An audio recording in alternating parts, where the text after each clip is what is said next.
बैठिए, रास्ता ना जाम करिए भाई, रास्ते से निकलते रहिए। रास्ता पतला हो गया है तो भीड़ के कारण क्या किया जाए। सब बरसाती मेढक सक्रिय हो गए हैं।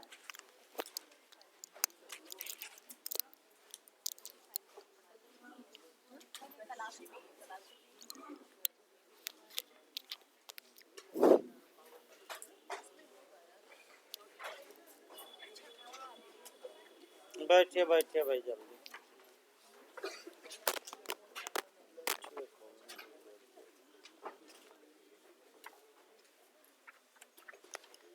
देखिए, सीआरपीसी में आपका 95 भाई शुरू किया गया था, यानी कि धारा 95 यहाँ से भी आपका क्वेश्चन बनता है। और धारा 95 से निकाल लीजिए और पढ़ाया गया था, सर्च वारंट चल रहा था। देखिए यहाँ आपको जो पढ़ना है, आपका पहला बताया गया कि जो 95 की पूरक धारा याद रखना है। 95 की पूरक धारा कौन है? तो आपका जवाब रहेगा सेक्शन 96। इसका मतलब ये हुआ कि 96 केवल और केवल 95 के लिए बनी है। देखिए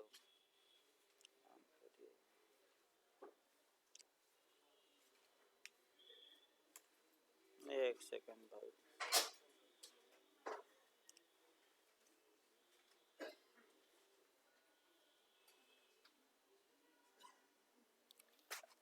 काम था मैं ऑनलाइन चलाने में भी कब ऑनलाइन चलाने में वीडियो रुक जाए और कब नेट गायब हो जाए कोई भरोसा ही नहीं है। ये समस्या रहती है। बैठिए, आ रहा है ना, आ तो गया। देखिए आपका ये 95 की पहला क्वेश्चन बनता है कि 95 की, हाँ भाई एक सूचना दे दी जाए। कल आपका जो ये बिहार एपीओ के लिए क्लास चल रहा है 9 बजे से चलेगा सुबह। और आपका एविडेंस थोड़ा खींचना भी है उसमें, ताकि आपका जनवरी फर्स्ट वीक तक आपका कॉन्स्टिट्यूशन लगाया जाए और सीआरपीसी के बाद आईपीसी पढ़ाई जाएगी। तो आपका कल एविडेंस ज़्यादा चलेगा 9 बजे से लेकर 12-1 बजे तक, माने 12 जब तक चल जाए, लेकिन एविडेंस ज़्यादा चलेगा और सीआरपीसी कम चलेगी, क्योंकि एविडेंस में अब ज़्यादा बचा नहीं है और आपका समाप्त हो एविडेंस तो कॉन्स्टिट्यूशन लगाया जाए। उसके बाद आपका माने पहले पीरियड में सीआरपीसी ही चलेगी और सेकंड पीरियड में संविधान लगेगा। इसका फ़ायदा ये होगा कि भाई जो लोग संविधान नहीं पढ़ना चाहते सेकंड पीरियड में निकल जाएंगे, क्योंकि 2-4 लोग आपका शाम को पढ़ रहे हैं तो उनको रुकना ना पड़े।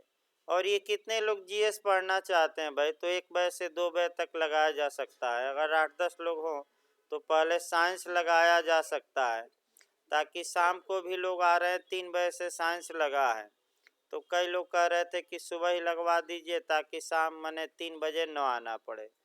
तो भाई अगर देखा जाएगा तो मैंने आपका अगले हफ्ते से 1 बजे से 2 बजे तक साइंस की क्लास लग सकती है, क्योंकि आपका बिहार में आपका साइंस काफ़ी महत्वपूर्ण मायने रखता है भाई। 30-35 क्वेश्चन जीएस में कवर करेगा। तो हम अगर मैंने 7-8 लोग तैयार हों तो अपना शनिवार तक बता दें तो सोमवार से हम क्लास लगवा देंगे आपका 1 बजे से 2 बजे तक साइंस का। देखिए आपका सीआरपीसी में फिर एक बार बताया जाए, धारा 95 कल भूमिका बांधी गई थी और आपका किस अनुच्छेद से इसको जोड़कर हमने बताया था, तो अनुच्छेद 19(1)A यानी कि स्पीच एंड एक्सप्रेशन की स्वतंत्रता किस अनुच्छेद में समा दी गई है, अनुच्छेद 19(1)A में। और अगर लेकिन आपको बताया भी गया था कि अपनी बातें रखिए, यानी कि आसान भाषा में आपको बोलने की आज़ादी है, लेकिन ऐसा कुछ न बोलिए जिससे कि राजद्रोह हो जाए या दूसरे की भावनाएं आहत हो, या अश्लील बातें न बोलिए और न ही किताबों में लिखिए। अगर आप अश्लील इत्यादि बातें किताबें में लिखते हैं तो सरकार को भी पावर है कि वह उसे क्या कर ले, जब्त कर ले। तो 95 में देखिए अब डायरेक्ट सही रहेगा। देखिए कुछ प्रकाशनों के समप्रहित होने की घोषणा करने और उसके लिए सर्च वारंट जारी करने की शक्ति। तो जहां राज्य सरकार को प्रतीत होता है का मतलब कि महसूस होता है। क्या महसूस होता है? किसी समाचार पत्र में यानी कि न्यूज़पेपर में, इलेक्ट्रॉनिक भी आ जाएगा इसमें, इलेक्ट्रॉनिक मीडिया में, किसी समाचार पत्र में या पुस्तक यानी कि किसी किताब में या किसी दस्तावेज में, दस्तावेज माने कागज पत्र जो भी हो, चाहे वह कहीं भी मुद्रित हुई हो, चाहे यानी कि या तो देश में मुद्रित हुई हो या विदेश में, या उस राज्य में मुद्रित हुई हो या उस राज्य के बाहर, कोई मतलब इसका नहीं है। कोई ऐसी बात अंतर्विष्ट है जिसका प्रकाशन यानी कि ऐसी पुस्तक, दस्तावेज या समाचार पत्र में ऐसी बात लिखी गई है। कैसी बात लिखी गई है? जिसका प्रकाशन आईपीसी की धारा 124 से यानी कि 124 ए का मतलब देशद्रोही बातें या राजद्रोहात्मक बातें या सेडिशन वाली बातें लिखी गई है। 153 भी यानी कि इसका मतलब जाति, धर्म और आपका एरिया के आधार पर, भाषा के आधार पर विभेद करने वाली बातें लिखी गई है। जैसे कि आपका राज ठाकरे हैं बॉम्बे का, हमेशा क्या करता है कि भाषा और माने क्षेत्र के आधार पर आपका हमेशा आग उगलता रहता है। या धारा 292 या 293 की बातें लिखी गई है यानी कि अश्लील बातें लिखी गई है। या 295 ए यानी कि धार्मिक भावनाओं को भड़काने वाली बातें, ये कहाँ लिखी गई हैं? या तो किसी डॉक्यूमेंट में या किसी समाचार पत्र में या किसी पुस्तक में। तो राज्य सरकार चाहे तो ऐसी दशा में उद्घोषणा जारी करेगी और घोषणा करके ये आदेश देगी कि सभी प्रतियां क्या कर लिया जाए, जब्त। तो किसके फेवर में सभी प्रतियां जब्त हो जाएंगी? राज्य सरकार के फेवर में। और कोई मजिस्ट्रेट आपका सर्च वारंट जारी कर सकता है और सर्च वारंट जारी करके पुलिस को ये आदेश दे सकता है कि जहाँ जहाँ भी बैठिए भाई, इधर आगे या उधर बैठ जाइए, जगह है, जहाँ जहाँ भी ये प्रतियां पाई जाए सबको सर्च करके जब्त किया जाए। और आपका यही 95 में है मुख्य रूप से। अब ये है कि भाई समाचार पत्र, पुस्तक या दस्तावेज जब्त हो गया है तो समपहृत हो गया है, फॉर फ्यूचर हो गया है, तो इसके विरुद्ध उपचार क्या है? तो उपचार आपका किस धारा में दिया गया है? 96 में। 96 से 2-3 क्वेश्चन बनता है। पहला क्वेश्चन ये बनता है कि उद्घोषणा यानी कि कितने दिनों के अंदर कह सकते हैं कि आप जा सकते हैं कोर्ट में इसके विरुद्ध? 2 माह के अंदर। 2 माह कब से गिना जाएगा? उद्घोषणा से गिना जाएगा। तीसरा क्वेश्चन कहाँ जा सकते हैं? तो डायरेक्ट कहाँ जाएंगे? उच्च न्यायालय, यही महत्वपूर्ण है। और उच्च न्यायालय में कम से कम कितने जजों द्वारा इसकी सुनवाई की जाएगी? तो गलत न हो, कम से कम कितने जजों द्वारा? 3। भाई रटे रहिए, कम से कम कितने जजों द्वारा? 3। अब बेरेट की भाषा देखिए, इतना में आ जाना चाहिए वैसे, लेकिन फिर एक बार देखिए। हाँ, एक और क्वेश्चन बनता है कि कौन जा सकता है, यानी कि कौन हाई कोर्ट का दरवाजा खटखटा सकता है?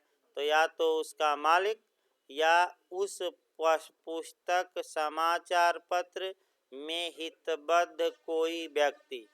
अब यहाँ समस्या आती है कि क्या पाठक जा सकता है कि नहीं? बताइए। तो जो पाठक हैं अर्थात समाचार पत्र का या पुस्तक का पढ़ने वाला है, प्रकाशक हैं, छापने वाला है, क्या ये लोग कह सकते हैं?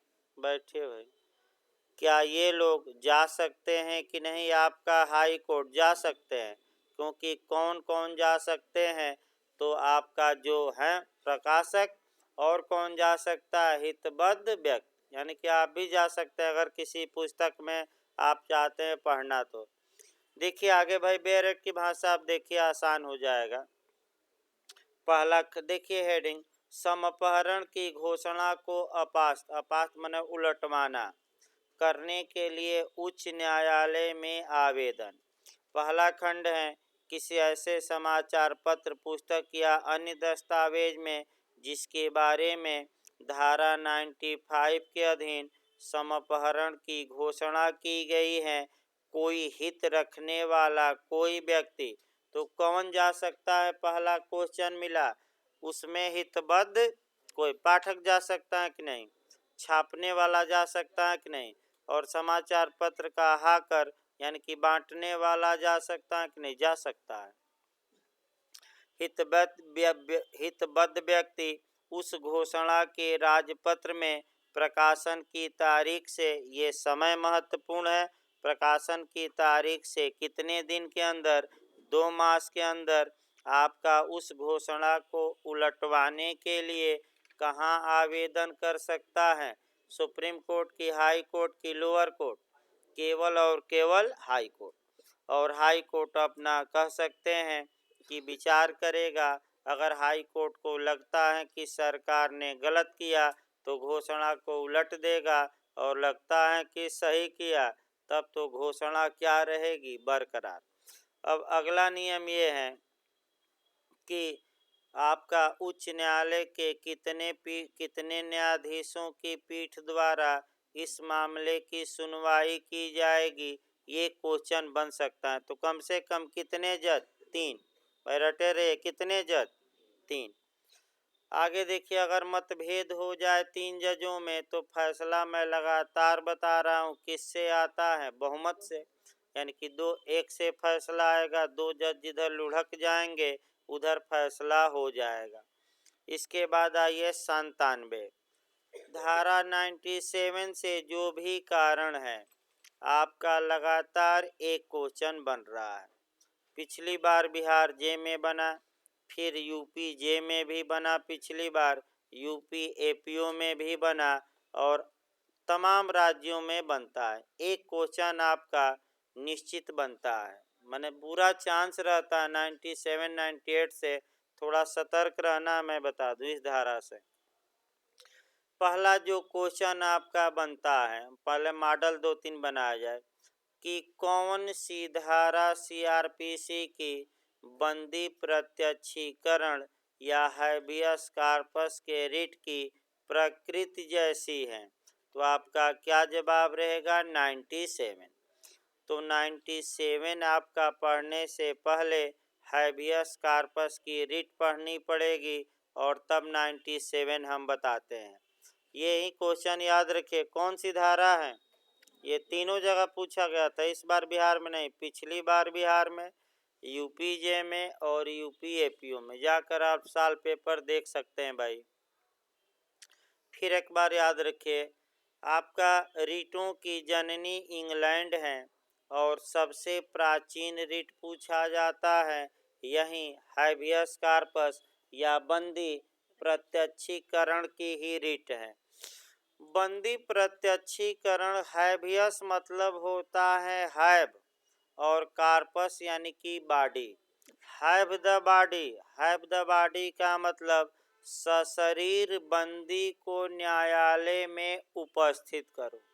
अर्थात इसका मतलब ये हुआ कि जब कोई प्राधिकारी किसी व्यक्ति को अवैध रूप से बंदी बनाया है तो न्यायालय इस रिट को जारी करते हैं, और ये कहते हैं कि बंदी को सशरीर न्यायालय में क्या करो? पेश, ताकि वह कह सकते हैं कि बंदीकरण वैध है कि अवैध है, इसकी जांच न्यायालय कर सके, इसी को। लेकिन एक केस आया भारत में, कानू सान्याल का केस आया, और कानू सान्याल के केस में उच्चतम न्यायालय ने ये बताया कि आपका सशरीर प्रस्तुत करना इस रिट का मर्म नहीं है। इसका मतलब ये हुआ कि हमेशा ये नहीं कहा जा सकता कि सशरीर ही पेश किया जाए। अगर पुलिस या बंदी बनाने वाला व्यक्ति ये दिखा दे कि बंदीकरण सही है, विधि के अनुसार इन्हें गिरफ्तार किया गया है, तो सशरीर पेश किए जाने की कोई आवश्यकता नहीं। ये कानू सान्याल का केस आया। कानू सान्याल का केस महत्वपूर्ण है, याद रखना है। और एक केस और पूछा जाता है, बिहार में भी पूछ सकता है संविधान में, कि कौन सा केस हैबियस कार्पस के नाम से प्रसिद्ध है, उपनाम से, तो कौन सा है? कानू सान्याल वाला न मारिएगा। एडीएम जबलपुर बनाम शिवाकांत शुक्ला, कौन सा केस? एडीएम जबलपुर बनाम शिवाकांत शुक्ला का केस हैबियस कार्पस या बंदी प्रत्यक्षीकरण वाला केस कहा जाता है। देखिए, बिहार में जो पूछा, हैबियस कार्पस के बारे में 2 लाइन और बताना है, जो आपका बिहार पिछली बार आया था, इस बार तो नहीं। रूल निसी यानी कि show cause notice, rule nisi मतलब शो काज नोटिस। तो बिहार पिछली बार बनाया कि रूल निसी का सिद्धांत किस रिट से संबंधित है। तो रूल निसी मतलब शो काज नोटिस किस रिट से है? Habeas corpus. और तीसरा जो सबसे महत्वपूर्ण क्वेश्चन है कि किस रिट में रेस जुडिकेटा अर्थात सीपीसी की धारा 11 का प्रावधान लागू नहीं होता। ये भी खूब बनता है। तो कौन सी रिट है? Habeas corpus. तो हैबियस कार्पस में क्या किया जाता है, तब ना आगे बढ़िए। अब देखिए, हैबियस कार्पस में न्यायालय आदेशित करता है कि जिस व्यक्ति को बंदी बनाया गया है उसे मुक्त कर दिया जाए, मुक्त करने का आदेश देता है। तो ऐसी दशा में आपका 97 कैसे हैबियस कार्पस के नेचर की है?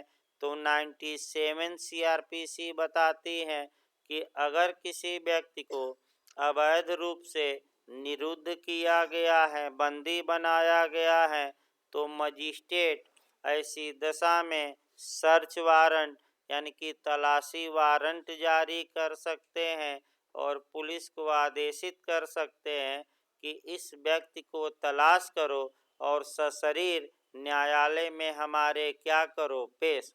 तो हैबियस कार्पस में भी तो यही होता था कि न्यायालय आदेशित करता था कि इस व्यक्ति को सशरीर कोर्ट में क्या करो, पेश।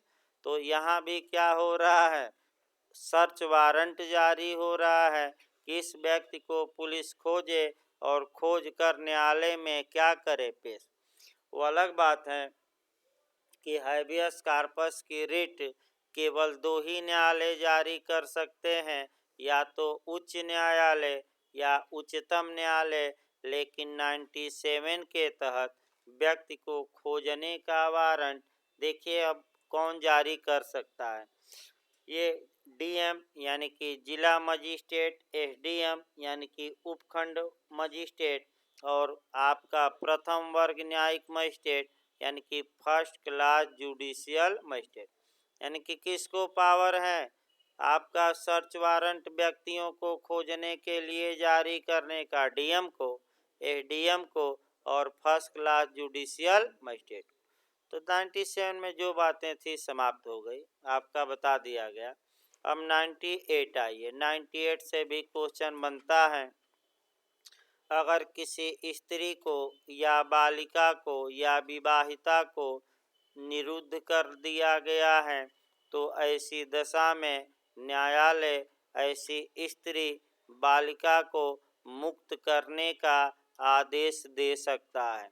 तो क्वेश्चन ये बनता है कि 97 सबके लिए है, लेकिन 98 सबके लिए नहीं है। केवल किसके लिए है? जिन स्त्रियों को अपहरित कर लिया गया है या जिन बालिकाओं को विधि विरुद्ध प्रयोजन के लिए बंदी बनाया गया है, तो न्यायालय इनको मुक्त करने का आदेश दे सकता है।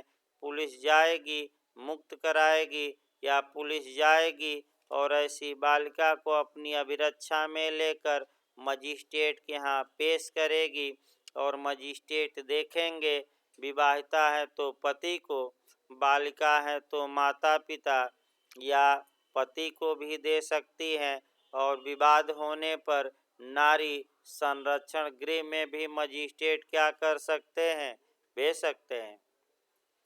अब यहाँ आता है कि कौन आपका कह सकते हैं 98 में कौन मजिस्ट्रेट हैं जो ऐसा आदेश दे सकता है, तो वही मजिस्ट्रेट हैं जो 97 में है।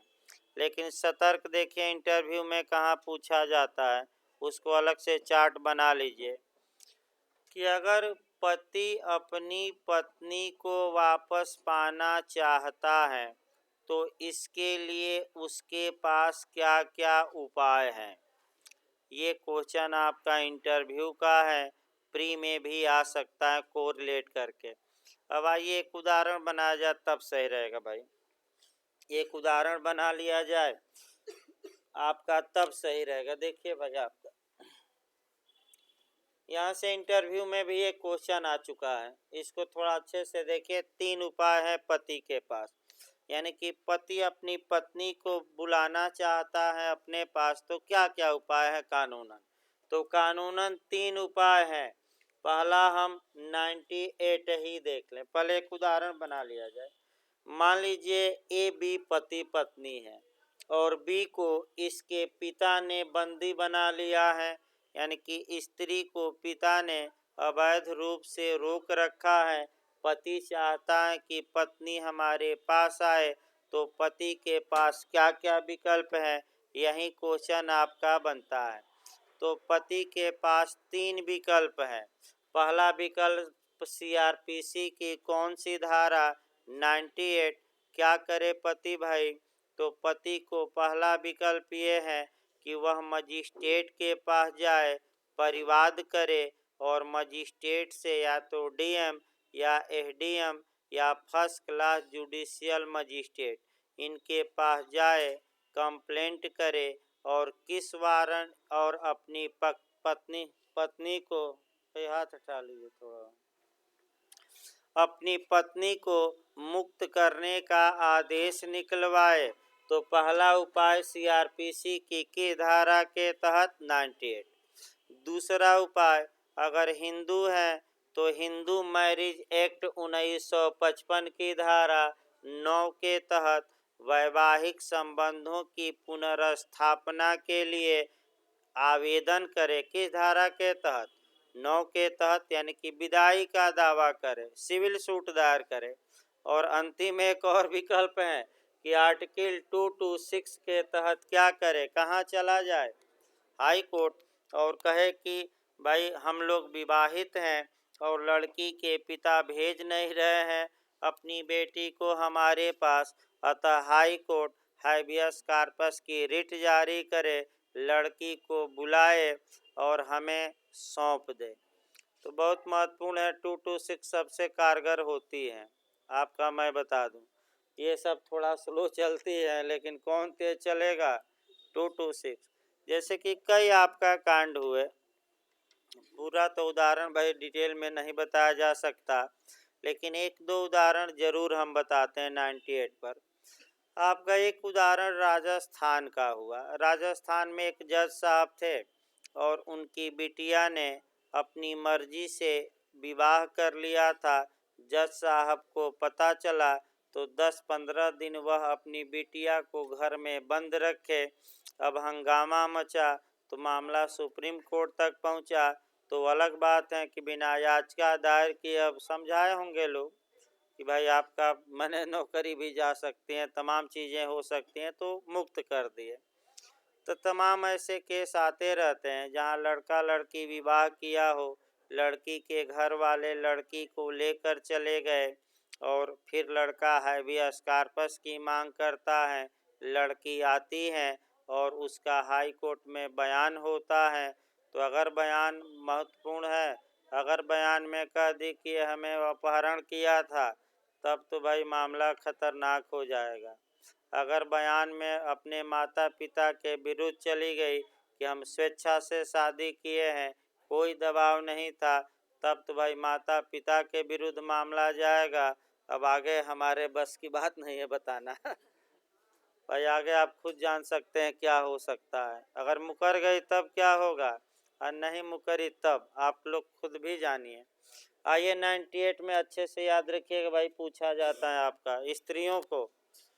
अब आइए 98 के बाद आपका सर्च वारंट खत्म हो गया, तो खंड ग आया जाए, तलाशी संबंधी साधारण उपबंध 99 छोड़ दीजिएगा, 100 पूछा जाता है। 99 छोड़ दीजिएगा धारा, 100 बस एक लाइन पूछा गया है कि बंद स्थान के बाहर साधक व्यक्ति तलाशी लेने देंगे, यानी कि जो स्थान बंद है उसकी तलाशी कैसे ली जाएगी।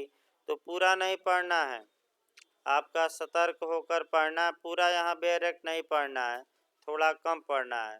देखिए अगर कोई स्थान बंद है, ये तो एक बना लिया जाए उदाहरण, मान लीजिए घर है, अंदर से किमाड़ का किया है अभियुक्त ने, बंद कर लिया, तो ऐसे घर की तलाशी लेनी है तो पुलिस पहले जाएगी तो क्या करेगी, खटखटाएगी, और नहीं खोलता आदमी तो क्या करेगी भाई, दरवाज़ा क्या करेगी, खिड़की तोड़कर, और घर के अंदर क्या करेगी, प्रवेश। जब तलाशी ली जानी है तो कम से कम कितने गवाह को रखा जाए, 2, और कोई गवाह न मिले तो पुलिस स्वयं गवाह बन जाती है, यानी कि कोई गवाह न मिले तो कौन बन जाती है, तो बंद स्थान की तलाशी भाई जिसके मने ली जाएगी, कौन सी धारा में, 100। बस ये जानिए कि भाई पहले तोड़ा नहीं जाएगा, आपका पहले प्रेम से कहा जाएगा, नहीं मानते हैं लोग तब क्या किया जाएगा, तोड़ा जाएगा। इसके बाद 101 भी छोड़ सकते हैं, लेकिन 102 फिर पूछी जाती है।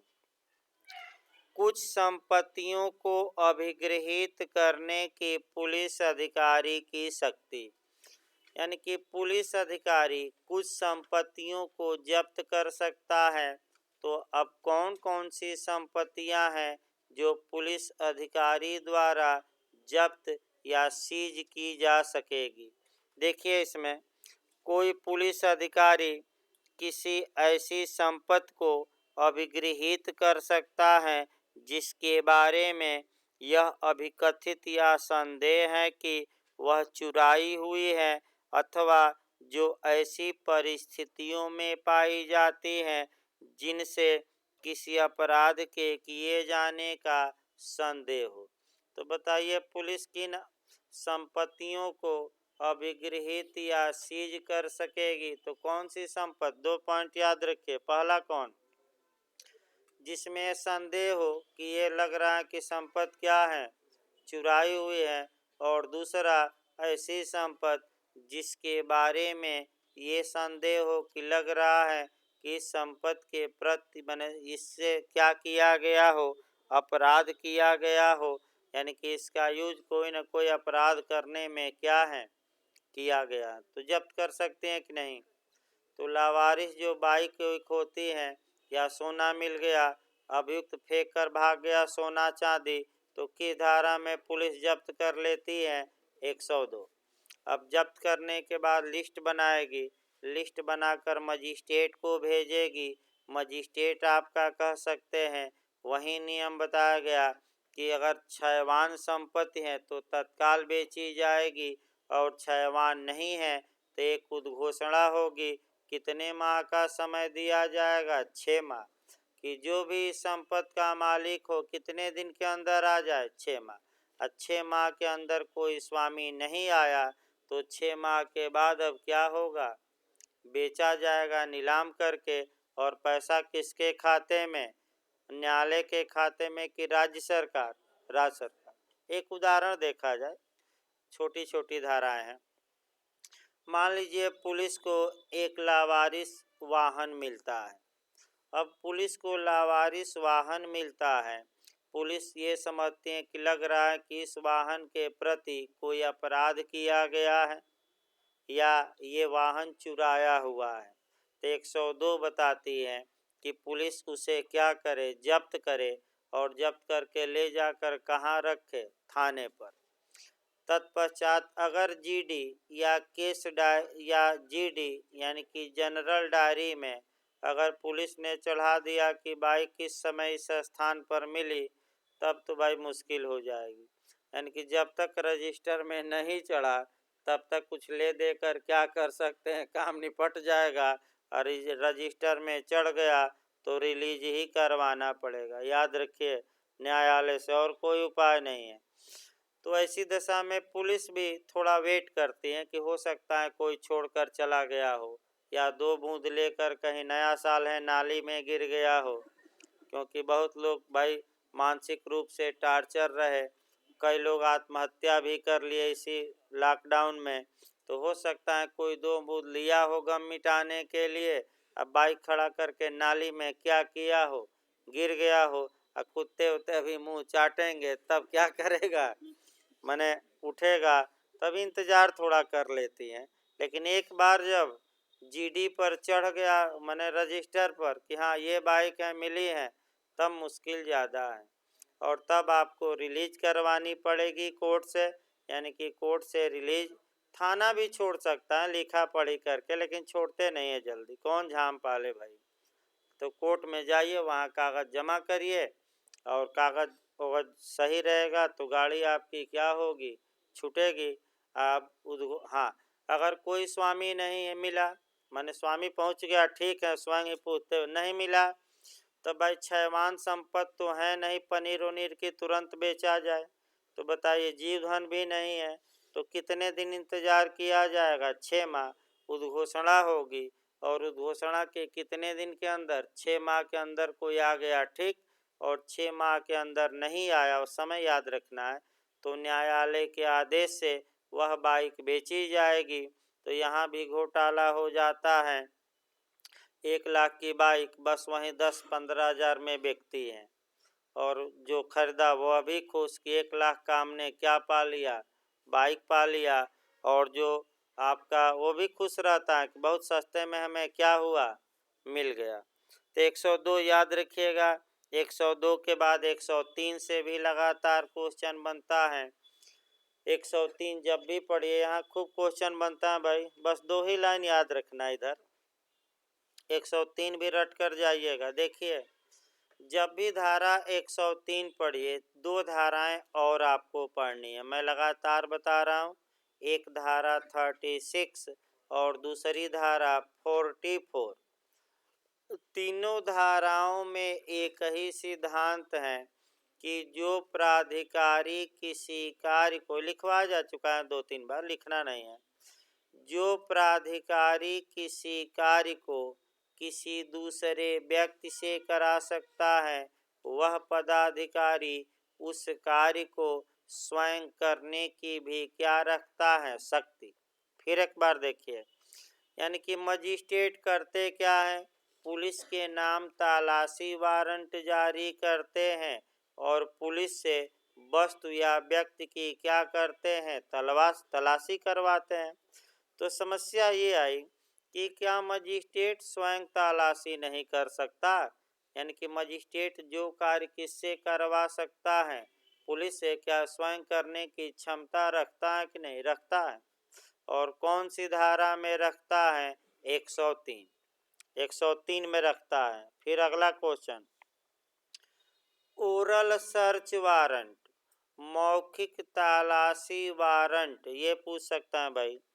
ओरल सर्च वारंट किस धारा में, तो मौखिक खोज वारंट धारा 103 में, ये याद रखना है। फिर अगला क्वेश्चन बनता है कि मजिस्ट्रेट द्वारा स्वयं तलाशी किस धारा में, तो 103 में।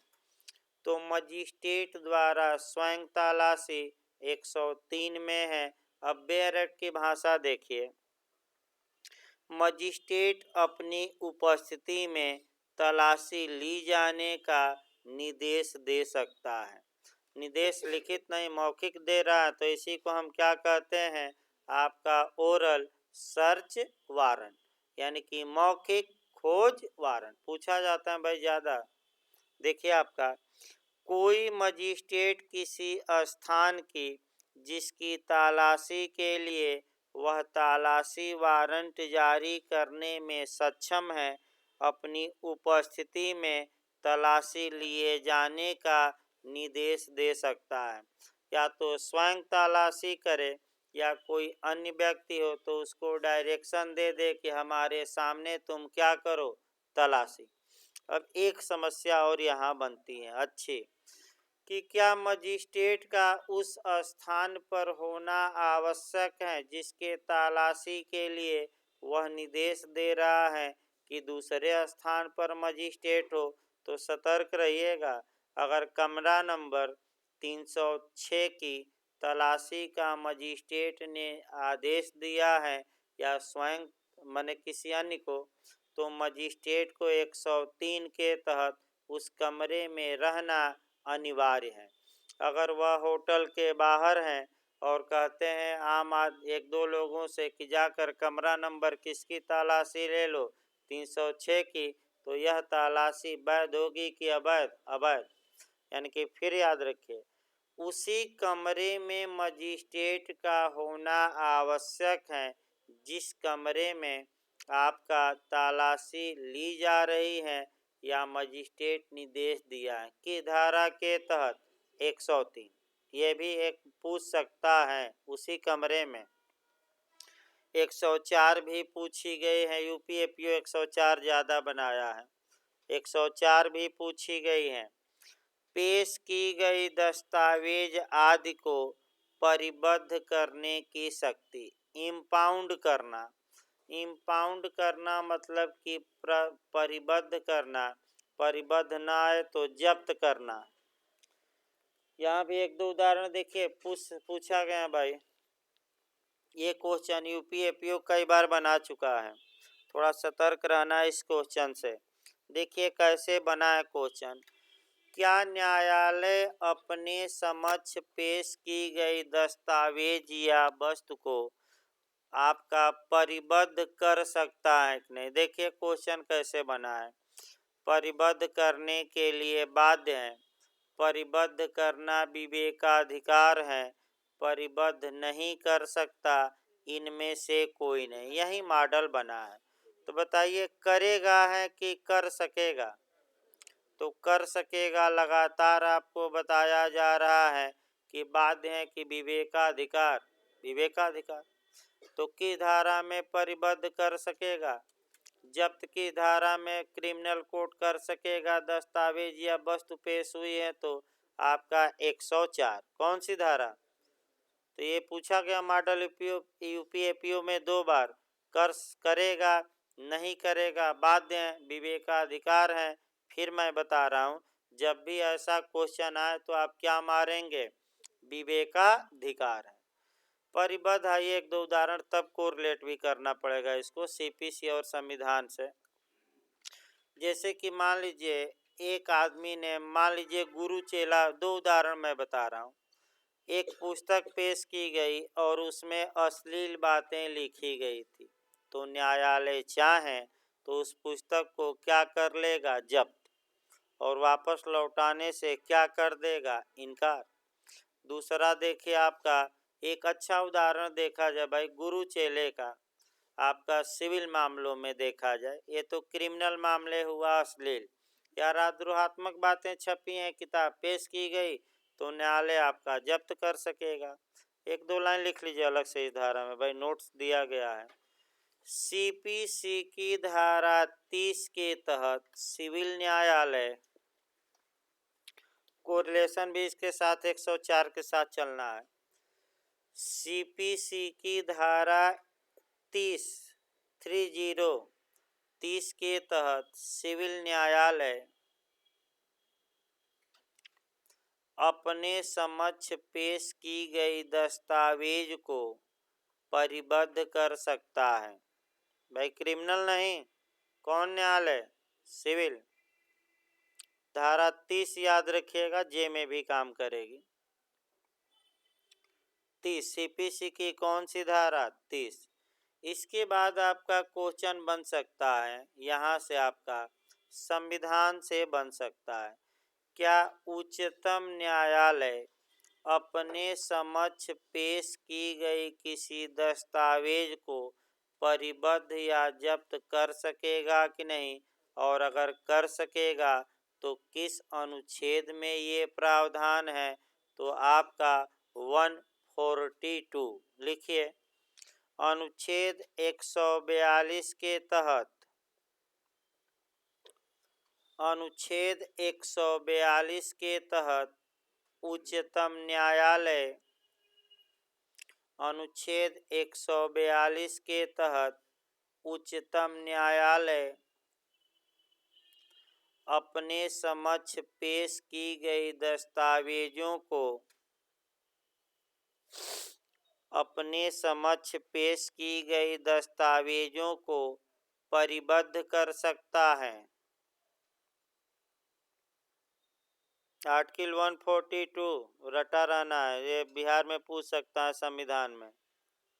3 एंगल से बताया गया। अब आइए एक सिविल उदाहरण बता दें।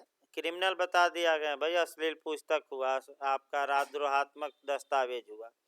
एक आपका सिविल उदाहरण बताया जाए, और सिविल उदाहरण आपका सबसे अच्छा है गुरु और चेला पर। ध्यान से देखिए। गुरु थे, चेला की इच्छा को दबाए और चेला की इच्छा को दबा के आपका 1 लाख का घोड़ा 1000 में खरीद लिए, और ये बातें कागज पर लिखी गई। अब चेला दौड़, ये संविदा आपका लगातार बताया जा रहा है कॉन्ट्रैक्ट में कि ये संविदा किससे उत्प्रेरित मानी जाएगी, असम्यक असर। बिहार पिछली बार आया था, गुरु चेला डायरेक्ट आया था। आपका कॉन्ट्रैक्ट की धारा 16 असम्यक असर। अब चेले को ये संविदा शून्य होगी कि शून्यकरणी, तो बताया गया था ना कि शून्य होगी कि शून्यकरणी। शून्यकरणी किसको 2 विकल्प मिलेगा, चेले को। या तो शांति से बैठ जाए तो सब कुछ सही है, या कोर्ट में जाए और कहे कि गुरु गुरु घंटाल निकले, ये संविदा रद्द किया जाए और हमारा घोड़ा हमें क्या कराया जाए वापस। तो बताइए, चेला दौड़ा दौड़ा गया आपका कहाँ, घोड़ा नहीं दौड़ा। अब कौन दौड़ेगा कोर्ट में, चेला गया कोर्ट में और कहा कि गुरु गुरु घंटाल निकले और 1 लाख का घोड़ा कितना में खरीद लिए, 1000 में। अतः जिस दस्तावेज पर घोड़े का क्रय विक्रय हुआ है वह मूल दस्तावेज गुरु के पास है, और न्यायालय उस दस्तावेज को मंगाए और मंगा के जब्त करे। अगर न्यायालय जब्त नहीं करता तो हो सकता है गुरु एक और गुरु घंटाल कर दें, अर्थात दस्तावेज किसी को दिखा के और हमारा घोड़ा उसी को क्या करें, बेच दें। तब हमें घोड़ा भी नहीं मिलेगा। अतः आप इस दस्तावेज को क्या करिए, जब्त। तो बताइए, सिविल उदाहरण बताया गया ये, और सीपीसी की धारा से गवर्न होगा 30। आर्डर 13 भी भाई लिखना है, एक लाइन और लिख लीजिए। सीपीसी की धारा 30 और उसी के साथ आपका जहां धारा 30 लिखे है वहीं जोड़ लीजिए आदेश 13, दस्तावेजों का परिबद्ध किया जाना उसमें भी है आदेश 13। आगे देखिए 105 आई। अब धारा 104 हो गई भाई, अच्छे से तैयार रखिएगा, इधर खूब प्री में बनता है क्वेश्चन। 105 से यूपी ने बनाया, झारखंड ने बनाया, और आपका झारखंड ने जे में भी बनाया, एपीओ में भी बनाया, यूपी केवल एपीओ में बनाया है। 100 आपका 5 से क्वेश्चन लिख देखिए 105 में क्या है। धारा 105 में है आदेशिकाओं के बारे में व्यतिकारी व्यवस्था, यानी कि आदेशिकाओं के बारे में रिसिप्रोकल प्रोविजन। व्यतिकारी न समझ में आए तो आप लिख लीजिए पारस्परिक। पारस्परिक व्यतिकारी अगर न समझ में आए तो आप लिखेंगे पारस्परिक। देखिए व्यतिकारी, इसको कोरिलेट भी करना है, लिख लीजिए कोरिलेट पहले कर लीजिए भाई अलग से। संविदा अधिनियम की धारा 2F में, ये झारखंड जे में क्वेश्चन आ चुका है,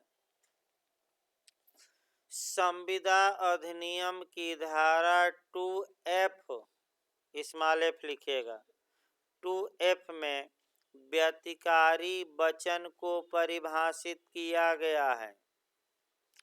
व्यतिकारी वचन, इसको हम इंग्लिश में कहते हैं रेसिप्रोकल प्रॉमिस। तो व्यतिकारी वचन को कहाँ परिभाषित किया गया संविदा में? 2F।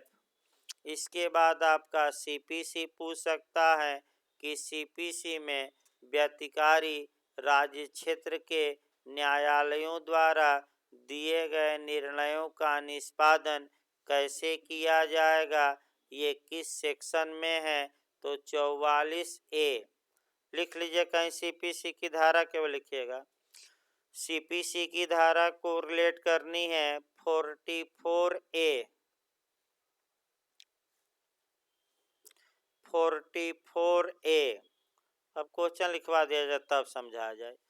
आपका व्यतिकारी राज्य क्षेत्र के बारे में CRPC की धारा में प्रावधान है 105 में, लेकिन हल्का सा झारखंड भरमा दिया और लोग 105 मार कर आ गए। एक क्वेश्चन में भरमा रहा हूँ, संविदाकारी राज्य की परिभाषा कहाँ दी गई? तो 105 न मार दीजिएगा।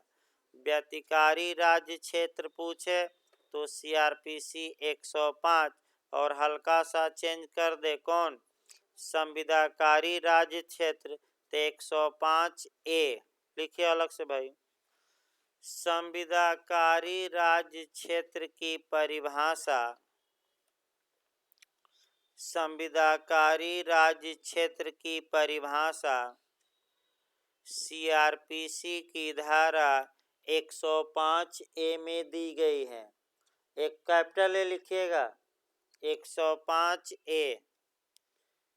ये देखिए यूपी ने इस बारे में कभी क्वेश्चन नहीं बनाया, लेकिन पहली बार चूंकि झारखंड ने क्वेश्चन प्री में बनाया है तो आपका हो सकता है बिहार भी बना दे। अब रट कर आइए आपका इस प्रकार इधर के जो चैप्टर माने प्रावधान थे, देखिए व्यतिकारी बता दिया जाए भाई एक लाइन, तब आगे अगला अध्याय शुरू किया जाए। व्यतिकारी व्यवस्था, या पहले व्यतिकारी का मतलब समझिए। व्यतिकारी को हम कहते हैं रेसिप्रोकल। तो जब दोनों, पहले कॉन्ट्रैक्ट में देखिए, जब दोनों पक्षकारों ने अपनी अपनी ओर से वचन दिया हो, अर्थात वादा किया हो, प्रतिज्ञा की हो, प्रॉमिस किया हो, और दोनों पक्षकारों को अपने अपने वादे क्या करने हैं? निभाने, तो वादा करा दिया जाए। वादा तेरा वादा। तो आइए देखा जाए भाई एक बार। ए ने बी से वादा किया कि मैं 100 किलो गेहूं दूंगा, और बी ने इसके बदले में वादा किया कि मैं इसके लिए तुमको आपका 1000 क्या दूंगा? रुपया। तो बताइए एक तरफ से वादे हुए कि दोनों? तो ए का वादा क्या है? 100 किलो गेहूं, और बी का वादा क्या है? 1000 रुपया। तो जब दोनों तरफ से वादे हों तो इसको कॉन्ट्रैक्ट में हम क्या कहते हैं? रेसिप्रोकल प्रॉमिस, या व्यतिकारी वचन, या व्यतिकारी प्रतिज्ञा, या पारस्परिक प्रतिज्ञा। अब क्रिमिनल मामलों में थोड़ा आ जाइए। क्रिमिनल मामलों में दो देश आपस में वादा करते हैं, जैसे कि इंग्लैंड ने वादा किया कि भारत के जो भी अपराधी भारत में अपराध करके भगेंगे मैं भारत को सौंप दूंगा, और भारत ने भी वादा किया कि इंग्लैंड के जो अपराधी क्या होंगे? भारत में आएंगे, भारत किसको सौंप देगा? इंग्लैंड को। समझौता इंग्लैंड से है, तब इतना तामझाम देखिए विजय माल्या को लाने में हो रहा है। यानी कि इंग्लैंड से आपका प्रत्यर्पण संधि है, फिर भी देखिए कितना आपका कठिन है। जो विदेश में भाग जा रहे हैं उनको लाना आसान काम नहीं है। संधि होने के बावजूद भी तमाम वहाँ की प्रक्रियाओं का क्या किया जा रहा है? पालन। तो वहीं आपका व्यतिकारी व्यवस्था हुआ भाई 105 में, और डिटेल में 105 से और दिया गया है, लेकिन उतना पढ़ना नहीं है। अब आ जाइए आपका अध्याय 8 देखा जाए। सीआरपीसी का अध्याय 8 से एक प्री में क्वेश्चन बनता है और प्री में आपका एक क्वेश्चन बनता है। अब किस धारा से बन जाए तो यहाँ आपका कम से कम अध्याय 8 आइए। अध्याय 8 में आपका धारा 106 से लेकर 124 तक में प्रावधान है और कम से कम इधर की 10-12 धाराएं आपको पढ़नी पड़ेंगी। देखिए आपका पूछा क्या जाता है और इस अध्याय की कुछ विशेषताएं भी देखनी है। तो सबसे पहले इस अध्याय की कुछ विशेषताएं हम देखेंगे। देखिए भाई आपका क्या बताया गया है, परिशांति कायम रखने के लिए और सदाचार के लिए प्रतिभूति। अभी आपका प्रतिभूति बताया भी गया था। प्रतिभूति यानी कि गारंटी। अभी इस कॉन्ट्रैक्ट में हमने बताया गारंटी की संविदा, प्रत्याभूति की संविदा। तो यहाँ जो गारंटी ली जाती है, गारंटी मांगी जाती है मजिस्ट्रेट द्वारा, और इसलिए मांगी जाती है कि तुम पीस बनाए रखोगे या गुड बिहेवियर करोगे, यानी कि सदाचारी रहोगे, यानी कि अच्छा आचरण करोगे कि बुरा। अच्छा देखिए अध्याय 8 पहला, इसमें ये आपको जानना है कि ये जो अध्याय है आपका नागालैंड और जनजातीय क्षेत्रों में भी क्या होता है, लागू। ये उत्तराखंड का मॉडल है, लिख लीजिए। तो कौन कौन से अध्याय आपका नागालैंड और जनजातीय क्षेत्रों में भी लागू होते हैं? तो 3 अध्याय रटे रहिए, 8, 10, 11 अलग से भी लिख लीजिए भाई। नोट्स में है, थोड़ा नोट्स का भी सहारा लिख लीजिए, नोट्स का भी सहारा आप लीजिए। और दोबारा देखना चाहते हैं तो भाई आपका रिकॉर्डेड वीडियो भेजा जाता है, आप रिकॉर्डेड वीडियो से भी देख सकते हैं अगर छूट गया हो तो। लेकिन अब जिनको देना है अब एग्ज़ाम, उनके लिए भाई उतना समय नहीं है कि एक बार यहाँ पढ़ें एक बार रिकॉर्डेड। अब पढ़ते समय ही या तो आपका लिख लीजिए या नोट्स में लिखा गया भारी भरकम नोट्स आपको दिया गया है। कोई मैंने बहुत सबसे मोटा नोट्स है सीआरपीसी का, और ज़्यादातर बातें लिखी गई हैं, इसमें कोई शक नहीं है। और एक दो बातें भले नहीं हम बता रहे हैं, लेकिन ज़्यादातर बातें क्या है नोट्स में लिखी गई, आप देख सकते हैं। फिर एक बार देखिए, पहले सामान्य क्वेश्चन बनता है और सामान्य क्वेश्चन ये उत्तराखंड 2 बार बनाया है कि सीआरपीसी के कौन से अध्याय नागालैंड और जनजातीय क्षेत्रों में लागू होते हैं। तो 3 अध्याय याद रखें, कौन कौन, 8, 10 और 11। लेकिन मॉडल ये नहीं बनता कि सीआरपीसी नागालैंड और कहाँ लागू नहीं होती। अब देखिए जम्मू कश्मीर में लागू नहीं होती तो हो ही गई है, अब गोवा में लागू नहीं होती हो ही गई है। अब अगला क्वेश्चन ये देगा कि आपका अध्याय 8, 10 और 11 के सिवाय नागालैंड और जनजातीय क्षेत्रों में सीआरपीसी लागू नहीं होती। सिवाय मतलब इसको छोड़कर, इसको छोड़कर का मतलब हुआ कि अध्याय 8, 10, 11 नागालैंड और जनजातीय क्षेत्रों में लागू है। इसके अलावा सीआरपीसी का कोई अध्याय यहाँ लागू नहीं है। इसके अलावा जितने भी राज्य हैं वहाँ पूर्ण रूप से सीआरपीसी वर्तमान में क्या है, लागू। देखिए क्वेश्चन का जो मॉडल यहाँ बनता है बहुत उल्टा सीधा बनता है। जब भी आप क्वेश्चन पढ़िए, मैं बता दूं भाई, उत्तराखंड में अगर आप सरसरी तौर पे यानी कि ऊपर ऊपर क्वेश्चन पढ़कर सॉल्व इसको करते हैं तो निश्चित गलती होने की संभावना है। इतना 4 ऑप्शन आपका घुमाएगा कि आपको एकदम अस्थिर होकर कंसेप्ट वाइज पढ़ना है। कभी सिवाय दे देगा, कभी छोड़ कर दे देगा, कभी जेके दे देगा जम्मू कश्मीर, तो कभी कुछ दे देगा। लेकिन एक आपका कंसेप्ट याद रहना चाहिए कि जो भी ऑप्शन दे उसमें यही देखना है कि नागालैंड और जनजातीय क्षेत्रों में सीआरपीसी लागू नहीं होती, लेकिन सीआरपीसी के 3 अध्याय यहाँ भी लागू होते हैं। कौन कौन?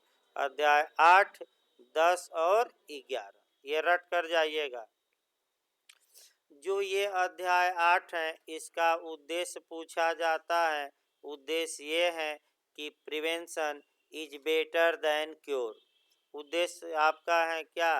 Prevention is better than cure, अर्थात इलाज से परहेज बेहतर होता है। इसका मतलब ये हुआ कि कोई व्यक्ति है सदाचार नहीं बरतेगा, यानी कि गलत आचरण कर सकता है, परिशांति या शांति भंग कर सकता है, तो इसके पहले कि वह परिशांति भंग करे उससे गारंटी मांगी जाए कि तुम गारंटी दो कि परिशांति आगे भंग नहीं करोगे। तो बताइए, आपका परिशांति भंग करने के बाद गारंटी कि पहले ही? यानी कि prevention is better than cure, यानी कि इलाज से परहेज क्या होता है? बेहतर। इस अध्याय का है। और सीआरपीसी में कहाँ दिया गया है कि इलाज से परहेज बेहतर होता है? पूछ सकता है। तो आपका बताया भी गया था, आगे बताया भी जाएगा। धारा 151, धारा 151 प्रिवेंटिव अरेस्ट या निवारक गिरफ्तारी का। कौन गिरफ्तारी? तो बताइए, 151 के तहत जो गिरफ्तारी की जाती है अपराध करने के बाद की पहले, तो कौन सा अपराध करने की पूरी संभावना है? संज्ञेय कि असंज्ञेय? संज्ञेय। सही बता रहे भाई, ऐसे ही रटिए धीरे धीरे। अब एक माह ये जो बचा है इसमें पूरी ताकत लगा दीजिए आप लोग। भाई हम तो लगा ही रहे हैं, सुबह शाम देख ही रहे हैं। शाम को बरसाती मेढक परेशान किए हैं कि समय बढ़ाइए। भाई जितना हिम्मत रहेगी अकेले पढ़ाना है। हिम्मत सुबह से ही आदमी टरटरा रहा है मेढक जैसे, तो जितना हिम्मत रहेगी उतना ही तो पढ़ाएगा। ये भी एक समस्या है भाई, आदमी अकेले कितना पढ़ाए, एक सीमा होती है। और ज़्यादा अगर वर्क कर देंगे तो 4 दिन बंद करना पड़ेगा, गला खराब हो जाएगा तो तबीयतें खराब हो जाएगी। इससे अच्छा है कि आपका क्या किया जाए, भले थोड़ा कम चले, चलता तो रहे। और एक दिन का क्वेश्चन आज जितना बताया गया 2 या 3 क्वेश्चन बनेगा, इसमें शक नहीं है। और एक दिन अगर आपका माने क्लास बंद हो गया तो मान के चलिए कि अन्य लोगों से आप 2 क्वेश्चन पीछे भी हो गए। भाई नए लोगों को सलाह दी जाती है कि रट्टू तोता जैसे समझ में थोड़ा न भी आए तो रटने का प्रयास करिए। मैं तो समझा ही रहा हूँ डिटेल में, वैसे इतना डिटेल में क्रैश कोर्स कभी चला नहीं है। मैं बता दूं जितना सुबह शाम इस समय चल रहा है। देखिए आगे भाई आपका अब ये पूछा जाता है, ये अध्याय का उद्देश्य याद रखिएगा, prevention is better than cure, यानी कि चीनी कम खाते, चीनी कम खाएंगे तो शुगर होने की संभावना क्या रहेगी? कम रहेगी। यानी कि आपका अपराध शांति भंग कर देगा, इसके पहले ही इसे आपका गारंटी मांग ली जाए। अब अगला क्वेश्चन आता है कि ये दंडात्मक प्रावधान है कि निवारणात्मक? बताइए। निवारणात्मक। ये अपराध करने के बाद कि आपका अपराध करने के पूर्व और ये प्रिवेंटिव प्रावधान है। तो अब आपका सेक्शन तोड़ा जाए, सेक्शन 106 से लेकर 110 तक में सारवान प्रावधान है और 111 से लेकर 124 तक में आपका कह सकते हैं कि आपका कैसा प्रावधान है? प्रोसीजरल। तो एक उदाहरण पहले बताया जाए, उसके बाद तो आपका शॉर्टकट में लिखना है, यानी कि बस चार्ट बना देना है आपका प्री के लिए, उसी चार्ट से पूछा जाता है। लेकिन सेक्शन याद करना पड़ेगा, मिलाने के लिए कभी काल आ जाता है। सेक्शन भाई 100 आपका 6 से लेकर और 110 तक सेक्शन भी याद रखना है और चार्ट भी याद रखना है। चार्ट मैं बनवाऊंगा, लेकिन एक उदाहरण दूंगा। मान लीजिए कि ए एक व्यक्ति है, तो ज़्यादातर पुलिस वाले ही लिख कर भेजते हैं।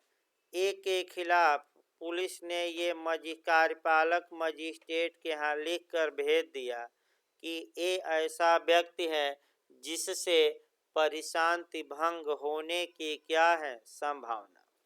तो ऐसी दशा में आपका परिशांति भंग होने की संभावना में कार्यपालक मजिस्ट्रेट की धारा के तहत गारंटी मांग सकते हैं 107 और अधिकतम कितने साल के लिए?